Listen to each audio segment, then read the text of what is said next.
Il y a bien longtemps, au cœur du désert de Djanbara, vivait un roi puissant nommé Kanyaga. Son peuple prospérait grâce aux oasis fertiles qui parsemaient le désert. Pourtant, une ombre pesait sur son règne. Kanyaga n'avait pas d'enfant pour lui succéder. Il consultait chaque soir les anciens, sacrifiant aux esprits du désert, mais aucun signe de l'héritier promis ne lui était donné. Une nuit, la reine Mbassa fit un rêve étrange. Un scorpion géant d'un noir étincelant lui apparut et lui offrit un fruit doré. « Mange ce fruit, et tu donneras naissance à un fils qui portera les griffes du désert, mais garde-toi de la malédiction qui l'accompagne. » Le lendemain, Mbassa trouva un fruit doré sur son oreiller et le mangea. Le roi aux griffes de scorpion. Section 1. L'héritier du royaume de Djanbara.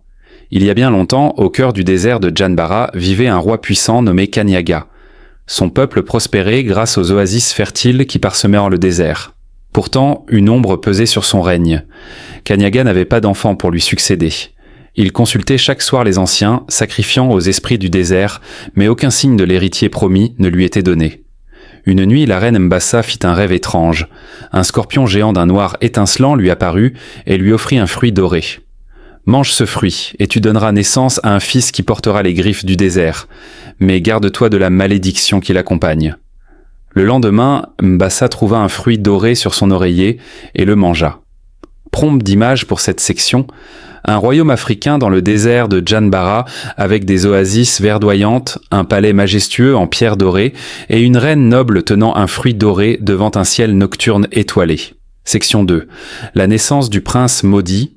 Quelques mois plus tard, la reine donna naissance à un fils nommé Salim. Mais l'enfant n'était pas ordinaire. Ses mains étaient dotées de griffes noires semblables à celles d'un scorpion, et ses yeux reflétaient dans la lumière comme deux pierres précieuses.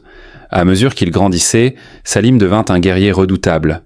Mais une rumeur se répandit. Quiconque croisait son regard pendant la nuit était paralysé de peur, et quiconque touchait ses griffes disparaissait dans le sable. Le peuple le craignait autant qu'il l'admirait. Le roi Kanyaga, malgré son amour pour son fils, savait qu'un jour la malédiction pourrait détruire le royaume. Un jour, un vieil homme mystérieux arriva à Djanbara.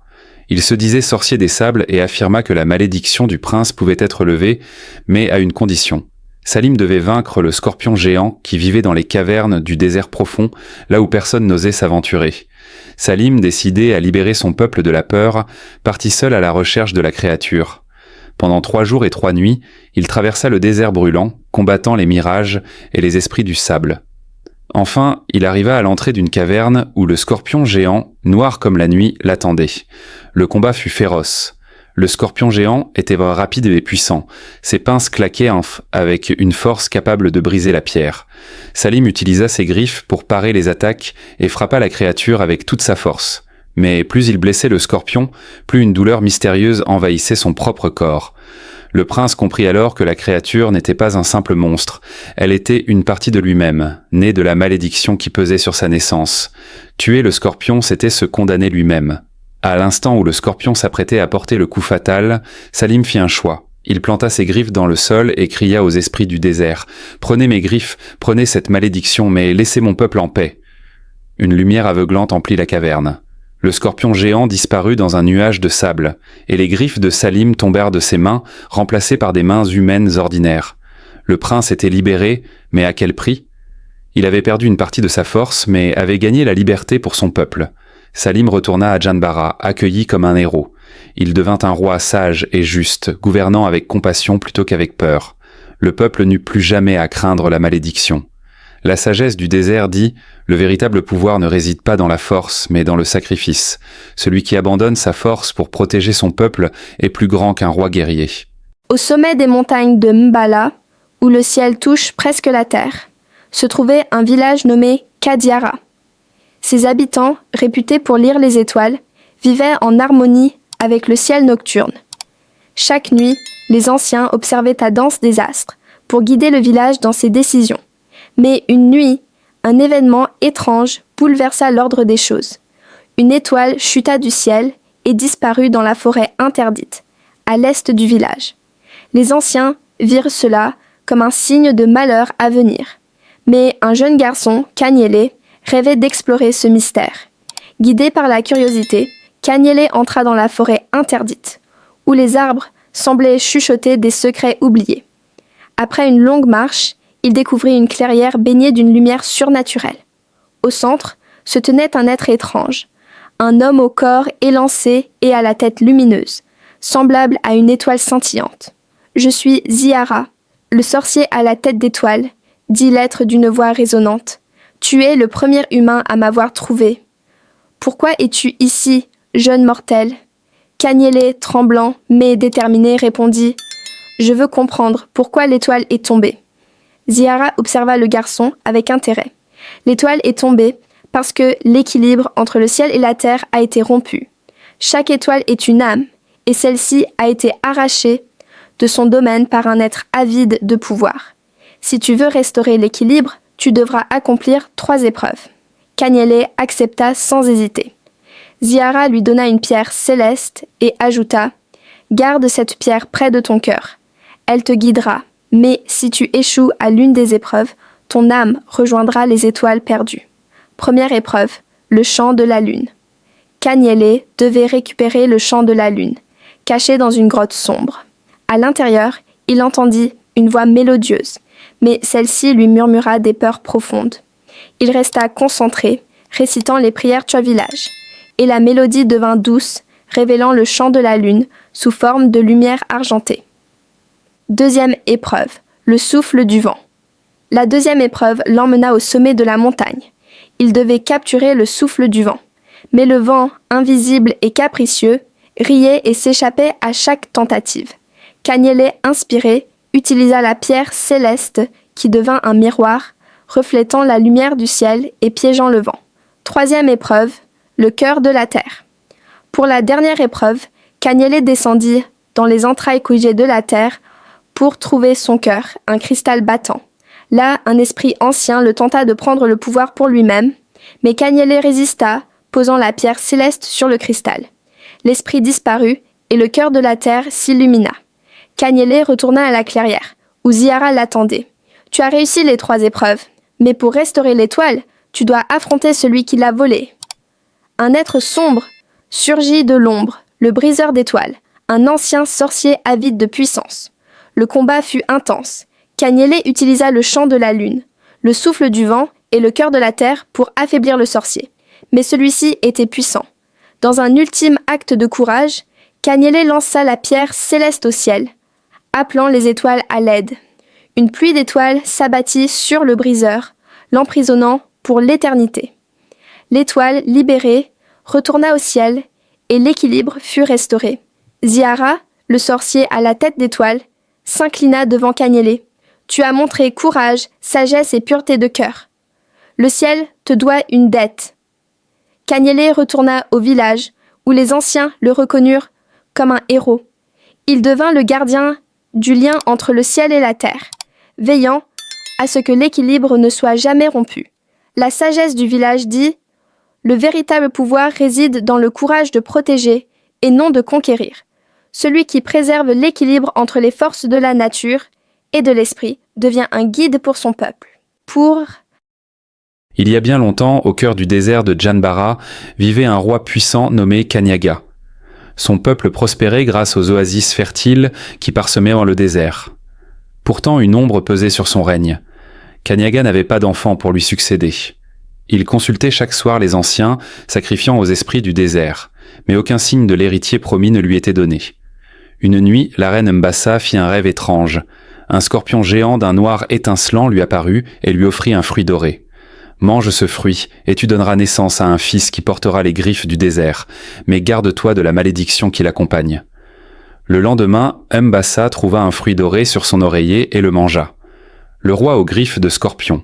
Section 1. L'héritier du royaume de Janbara. Il y a bien longtemps, au cœur du désert de Janbara, vivait un roi puissant nommé Kanyaga. Son peuple prospérait grâce aux oasis fertiles qui parsemaient le désert. Pourtant, une ombre pesait sur son règne. Kanyaga n'avait pas d'enfant pour lui succéder. Il consultait chaque soir les anciens, sacrifiant aux esprits du désert, mais aucun signe de l'héritier promis ne lui était donné. Une nuit, la reine Mbassa fit un rêve étrange. Un scorpion géant d'un noir étincelant lui apparut et lui offrit un fruit doré. « Mange ce fruit, et tu donneras naissance à un fils qui portera les griffes du désert, mais garde-toi de la malédiction qui l'accompagne. » Le lendemain, Mbassa trouva un fruit doré sur son oreiller et le mangea. Prompt d'image pour cette section, un royaume africain dans le désert de Djanbara avec des oasis verdoyantes, un palais majestueux en pierre dorée et une reine noble tenant un fruit doré devant un ciel nocturne étoilé. Section 2. La naissance du prince maudit. Quelques mois plus tard, la reine donna naissance à un fils nommé Salim. Mais l'enfant n'était pas ordinaire. Ses mains étaient dotées de griffes noires semblables à celles d'un scorpion, et ses yeux reflétaient dans la lumière comme deux pierres précieuses. À mesure qu'il grandissait, Salim devint un guerrier redoutable. Mais une rumeur se répandit. Quiconque croisait son regard pendant la nuit était paralysé de peur, et quiconque touchait ses griffes disparaissait dans le sable. Le peuple le craignait autant qu'il l'admirait. Le roi Kanyaga, malgré son amour pour son fils, savait qu'un jour la malédiction pourrait détruire le royaume. Un jour, un vieil homme mystérieux arriva à Djanbara. Il se disait sorcier des sables et affirma que la malédiction du prince pouvait être levée, mais à une condition. Salim devait vaincre le scorpion géant qui vivait dans les cavernes du désert profond, là où personne n'osait s'aventurer. Salim, décidé à libérer son peuple de la peur, partit seul à la recherche de la créature. Pendant 3 jours et 3 nuits, il traversa le désert brûlant, combattant les mirages et les esprits du sable. Enfin, il arriva à l'entrée d'une caverne où le scorpion géant, noir comme la nuit, l'attendait. Le combat fut féroce.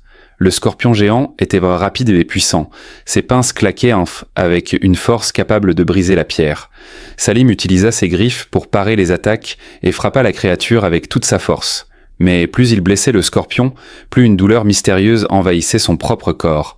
Le prince comprit alors que la créature n'était pas un simple monstre, elle était une partie de lui-même, née de la malédiction qui pesait sur sa naissance. Tuer le scorpion, c'était se condamner lui-même.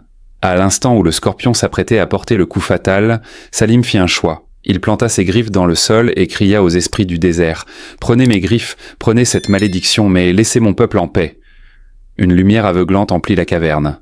Le scorpion géant disparut dans un nuage de sable, et les griffes de Salim tombèrent de ses mains, remplacées par des mains humaines ordinaires. Le prince était libéré, mais à quel prix ? Il avait perdu une partie de sa force, mais avait gagné la liberté pour son peuple. Salim retourna à Djanbara, accueilli comme un héros.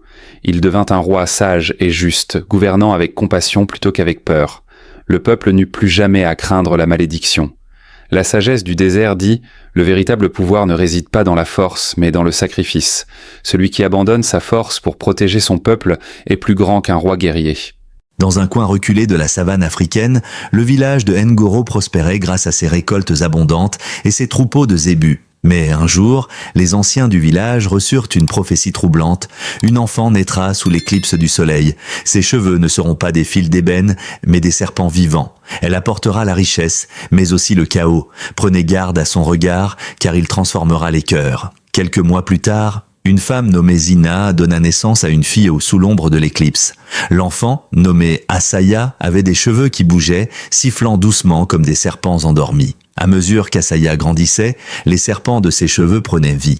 Ils n'étaient pas venimeux, mais semblaient doués de conscience, protégeant la jeune fille et se mouvant au gré de ses émotions. Les enfants du village la fuyaient, et les adultes murmuraient que la malédiction de la prophétie s'était abattue sur eux. Mais Asaya possédait un don unique. Tout ce qu'elle touchait prospérait. Les récoltes doublèrent de taille, les animaux retrouvaient leur vigueur et même les rivières desséchées coulaient à nouveau après son passage. Pourtant, le regard qu'elle portait sur les hommes remplissait leur cœur d'une peur inexplicable. Un jour, un étranger arriva au village. Il se faisait appeler Malaka, l'homme aux yeux de feu. Il était un sorcier errant, connu pour maîtriser les esprits de la terre et du ciel. Malaka offrit au village un marché. Donnez-moi la fille aux cheveux de serpent et je bannirai la peur qui pèse sur vos cœurs. En échange, vous retrouverez la paix, mais perdez la prospérité qu'elle vous offre. Les anciens du village, pris entre la peur et la richesse, hésitèrent. Mais Malaka savait que la peur finit toujours par triompher de l'avidité. Lorsqu'Asaya entendit la proposition de Malaka, elle ressentit une douleur profonde. Elle aimait son village malgré leurs craintes et voulait leur bonheur. Mais elle savait aussi que si elle partait, le village redeviendrait stérile et les esprits de la savane pourraient réclamer leur dû. Elle demanda une nuit pour réfléchir et se rendit au cœur de la forêt sacrée. Là, elle invoqua les esprits des ancêtres. Une vieille femme apparut, son visage marqué par des siècles de sagesse. « Asaya, le choix que tu fais déterminera ton destin. Si tu restes, tu seras haï pour ta différence. Si tu pars, tu deviendras une légende, mais seule. » Le lendemain, Asaya se présenta devant Malaka. « Je partirai avec toi, mais à une condition, tu dois me révéler pourquoi tu veux ma présence. » Le sorcier sourit. « Tes cheveux, Asaya, sont la clé pour dominer les esprits de la terre. Avec eux, je pourrai contrôler les forces de la nature et régner sur les villages. » Asaya comprit alors que Malaka n'apporterait jamais la paix. Au lieu de cela, il sème le chaos. Elle saisit l'un de ses serpents et murmura « Esprit de la terre, réveillez-vous !» Les serpents de ses cheveux s'animèrent violemment, grandissant en taille, et en quelques instants, Malaka fut enchaînée par des créatures serpentines. Asaya retourna au village après avoir enfermé Malaka dans les profondeurs de la terre. Elle leur raconta ce qu'il avait voulu faire et leur offrit un choix. « Si vous me rejetez, je partirai, et votre prospérité disparaîtra. Mais si vous m'acceptez tel que je suis, je resterai et je vous protégerai des forces du mal. » Les villageois, réalisant leur erreur, s'agenouillèrent devant elle. Asaya fut accueillie comme une héroïne et le village prospéra pendant des générations. La sagesse du village dit « La différence est une force et non une malédiction. Celui qui accepte ce qui est différent trouvera la prospérité et la paix. » Au cœur de la jungle luxuriante de Mombasa coulait un fleuve large et profond. Ses eaux étaient sacrées car elles nourrissaient les terres environnantes et apportaient de la vie. Mais depuis quelque temps, le fleuve était devenu dangereux. Des pêcheurs disparaissaient mystérieusement et des animaux refusaient de s'approcher de ses rives. Les anciens racontaient une légende oubliée. Quand le fleuve sera troublé par l'ambition humaine, un être mi-homme, mi-crocodile naîtra pour rétablir l'équilibre. Mais il sera une bénédiction ou une malédiction selon la pureté de son cœur. Peu après, un jeune garçon nommé Kalabou disparut dans les eaux du fleuve un soir de pleine lune. Lorsqu'il revint, il n'était plus tout à fait humain. Kalabou fut retrouvé à l'aube, échoué sur la rive du fleuve. Mais quelque chose avait changé. Il avait maintenant une queue épaisse et puissante de crocodile, longue et écailleuse. Ses yeux, jadis doux et innocents, brillaient d'un éclat sauvage et il semblait comprendre le langage des eaux. Les villageois, terrifiés par sa transformation, le considéraient comme une créature maudite. Certains pensaient qu'il apportait la colère du fleuve, d'autres qu'il était le seul espoir pour apaiser les esprits. Isolé, Kalabou errait seul, ne comprenant pas encore la véritable nature de son destin. Un soir, alors que Kalabou s'asseyait seul au bord de l'eau, une silhouette émergea du fleuve. Un esprit ancien, mi-homme, mi-crocodile, avec des écailles dorées et des yeux d'un vert éclatant. « Je suis Bakor, l'esprit du fleuve, dit la créature. Ta transformation n'est pas un hasard. Le fleuve t'a choisi pour restaurer l'équilibre. Mais tu dois d'abord comprendre la source du désordre. » Bakor expliqua que l'équilibre du fleuve avait été rompu par les actions des hommes qui pêchaient mais sans respect pour les esprits de l'eau et polluaient ses rives. Pour ramener la paix, tu devras affronter ceux qui ont profané le fleuve. Mais prends garde, la queue que tu portes est une bénédiction et une malédiction. Si tu l'utilises avec sagesse, elle te guidera. Si tu cèdes à la colère, elle te consumera. Kalabou apprit que des marchands étrangers avaient construit un barrage en amont, perturbant le cours naturel du fleuve. Ces hommes, guidés par l'avidité, capturèrent les poissons en masse et rejetèrent leurs déchets dans l'eau sacrée. Kalabou, guidé par l'esprit du fleuve, affronta les profanateurs. Sa queue de crocodile lui donnait une force surhumaine et il pouvait nager avec la rapidité et l'agilité d'un prédateur aquatique. Il détruisit le barrage et libéra les eaux, mais les marchands, furieux, décidèrent de se venger. Les marchands revinrent avec des armes et incendièrent les villages proches du fleuve pour punir Kalabou. Fou de rage, Kalabou sentit la puissance sombre de sa queue grandir. Sa colère déchaîna une tempête sur le fleuve et il faillit sombrer dans la violence. Mais l'esprit du fleuve apparut à nouveau. La vengeance n'apporte que la destruction. Si tu détruis ceux qui ont péché, tu perdras ton humanité et deviendras une créature du fleuve pour l'éternité. Kalabou, rongé par la douleur, fit le choix le plus difficile. Il calma sa colère et demanda aux esprits de l'eau d'éteindre les flammes. Au lieu de punir les marchands, il leur montra la puissance et la beauté du fleuve, les convainquant de respecter ses lois sacrées. Grâce à Kalabou, les marchands devinrent les gardiens du fleuve et la jungle de Mombasa retrouva sa prospérité. Les villageois, autrefois effrayés par lui, le considérèrent désormais comme un héros et le gardien sacré du fleuve. Avec le temps, la queue de crocodile de Kalabou disparut car il avait prouvé qu'il pouvait protéger l'équilibre sans céder à la colère. Il resta dans le village enseignant aux jeunes générations l'importance du respect de la nature et des esprits. La sagesse du village dit « La force véritable ne réside pas dans la vengeance, mais dans la maîtrise de soi. Celui qui protège la vie au lieu de la détruire devient un guide pour les générations futures. » Le village de Coralie, perché au bord de l'océan Atlantique, vivait au rythme des marées. Ses habitants, pêcheurs et tisserands, respectaient l'océan comme un dieu vivant, car il apportait la nourriture et emportait les âmes perdues. Cependant, une ancienne légende circulait parmi les anciens. Lorsque l'océan pleure et que ses vagues deviennent sombres, une sirène au cœur de pierre émerge des profondeurs. Belle mais cruelle, elle séduit les hommes pour voler leurs âmes et les emprisonner dans des coquillages éternels.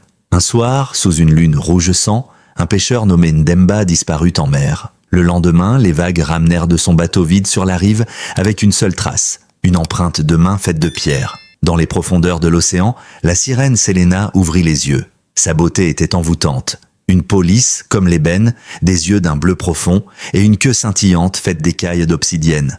Mais son cœur était dur et froid comme la pierre. Chaque 100 ans, Selena revenait à la surface pour séduire les hommes imprudents. Cette fois, elle avait un objectif particulier. Capturer l'âme pure qui brillerait plus fort que toutes les autres et l'offrir à l'océan en échange de sa liberté. Le prochain homme à croiser mon chemin me donnera son âme, et avec elle, je redeviendrai humaine. La sirène au cœur de pierre, section 1, le village des 1000 marées. Le village de Coralie, perché au bord de l'océan Atlantique, vivait au rythme des marées. Ses habitants, pêcheurs et tisserands, respectaient l'océan comme un dieu vivant, car il apportait la nourriture et emportait les âmes perdues. Cependant, une ancienne légende circulait parmi les anciens. Lorsque l'océan pleure et que ses vagues deviennent sombres, une sirène au cœur de pierre émerge des profondeurs. Belle mais cruelle, elle séduit les hommes pour voler leurs âmes et les emprisonner dans des coquillages éternels. Un soir, sous une lune rouge sang, un pêcheur nommé Ndemba disparut en mer. Le lendemain, les vagues ramenèrent de son bateau vide sur la rive avec une seule trace, une empreinte de main faite de pierre. Prompte d'image pour cette section, un village africain au bord de l'océan avec des huttes de paille et des bateaux de pêche sous un ciel nocturne rougeoyant. Sur la plage,